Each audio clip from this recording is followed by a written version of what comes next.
My name is Ingrid Newell, and I'm 33 years old. I almost didn't go to that dinner. Something in my gut told me to make an excuse to stay home with a bowl of soup and a bad movie instead of driving 40 minutes to my parents' house in the rain. But my mother had called 3 times that week, each message a little sharper than the last, reminding me that family shows up for family, that my sister Vanessa's engagement dinner was not optional, that this was the night we were finally meeting her fiancé, a man named Weston Cole, and I was expected to be there smiling like everyone else. So I went.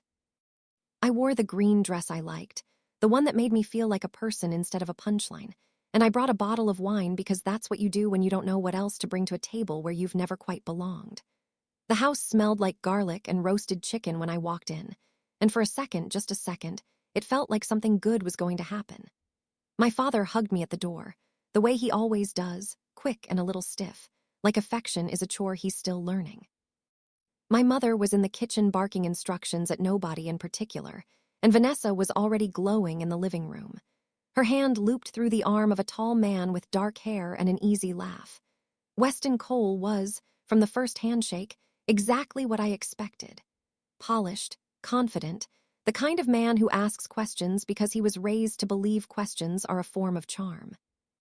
He shook my hand and said it was nice to finally meet the famous Ingrid, and I remember thinking, famous for what exactly? We sat down to dinner not long after.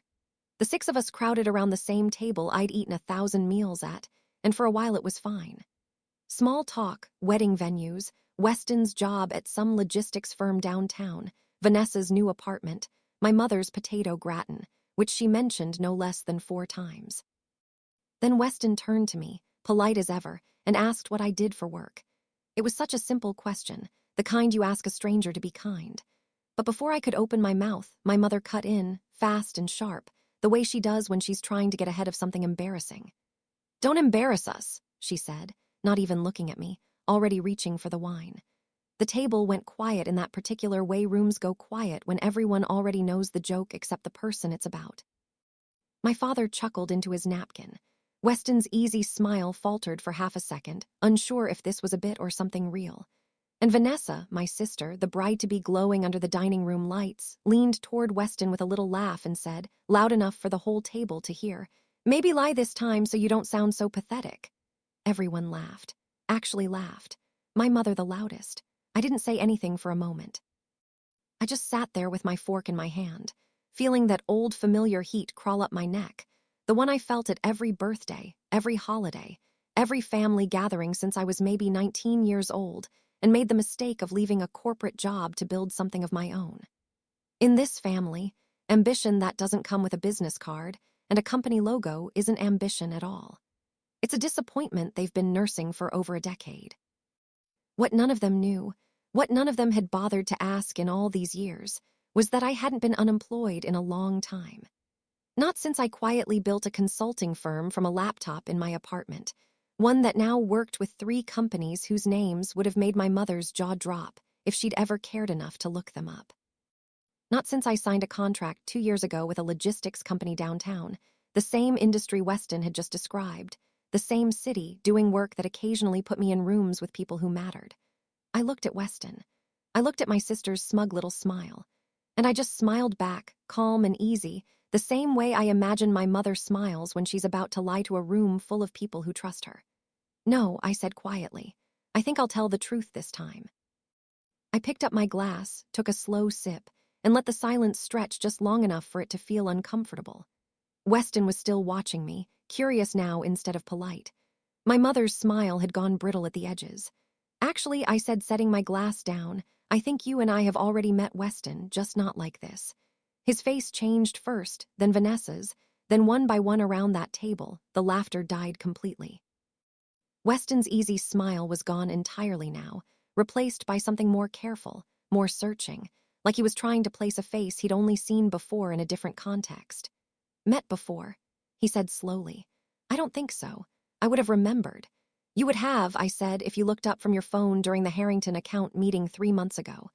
I was the consultant standing at the back of the room while your VP of operations presented numbers that didn't add up. You spent most of that meeting checking scores on your phone under the table. I noticed. I notice things. It's sort of my job. The color started draining from his face in slow motion, like watching a photograph develop in reverse. My mother's fork had frozen halfway to her mouth. My father set his glass down with a small, deliberate click, the way he does when he senses the ground shifting under him and doesn't yet understand why. "Wait," Vanessa said, her laugh already dying in her throat. "What are you talking about?" I turned to her, and for the first time in years, I didn't feel the old urge to shrink myself smaller to keep the peace. 2 years ago, I started a consulting firm.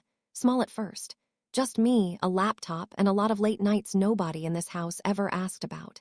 Today, that firm works with 3 companies, one of which happens to be the logistics group Weston works for. I don't do the day-to-day floor work. I sit with the executives. I've reviewed contracts with Weston's name on them. I've sat 2 seats away from his own CEO discussing whether his division was hitting its targets. The room had gone so quiet I could hear the rain still tapping against the window behind my mother's head. "You're lying," my mother said, but her voice had lost its certainty, thinning out at the edges like it always does when she's the one caught off guard for once. "I'm not," I said calmly. "Check my name, Ingrid Newell. It's on the paperwork. It's on the emails your future son-in-law's company sends out every quarter. I'm not hard to find, Mom. You just never looked." Weston set down his own fork very slowly, and when he spoke, his voice had lost all its earlier polish. "You're the Newell consultant, the one who flagged the Q2 discrepancies." It wasn't a question anymore. It was recognition. The kind that comes with a cold understanding of just how much he'd casually revealed at this table about numbers that weren't supposed to be public, about a company culture he'd complained about 20 minutes earlier, without knowing the woman he was complaining to had already written a formal report about it. Vanessa looked between us, her face cycling through confusion, embarrassment, and something sharper underneath. The dawning realization that the sister she just humiliated in front of her fiancé held more leverage in this room than anyone at that table had ever imagined. "Ingrid, I didn't know. I mean, we didn't. You didn't ask," I said, and I kept my voice even because there was no need to raise it. The truth does its own work when you let it sit in a room long enough. Nobody asked. For 10 years, it's been easier for this family to assume the worst about me than to spend 30 seconds finding out the truth. It was easier to call me unemployed, pathetic, an embarrassment. It made the story simpler, didn't it? The sister who couldn't get it together next to the sister who did everything right. My mother opened her mouth, maybe to apologize, maybe to argue, I'll never know which, because I stood up before she could decide. "I'm not angry," I said, and strangely in that moment I meant it. I'm just done. Done sitting at tables where I have to earn the right to be spoken to like a person. Congratulations on the engagement, Vanessa. I hope you and Weston figure out what honesty looks like before the wedding, because tonight, I don't think either of you understand it yet. I picked up my purse, left the wine I'd brought untouched on the counter, and walked out into the rain without looking back. Nobody followed me. Nobody called. And for the first time in longer than I could remember, the silence behind me didn't feel like punishment. It felt like peace. Driving home that night, windshield wipers ticking steady against the glass, I realized something I probably should have understood years earlier. Some people will only ever see you the way they've already decided to see you, and no amount of proof will change that until the truth simply becomes impossible for them to ignore. I didn't need my mother's approval anymore. I didn't need Vanessa's laughter to stop stinging. I just needed to know, finally and completely, exactly who I was, and that was enough. If this story hit home for you, if you've ever been the one nobody believed in until you didn't need them to, hit that subscribe button right now and join this family. Because there are so many more stories like mine waiting for you. And trust me, you don't want to miss what's coming next.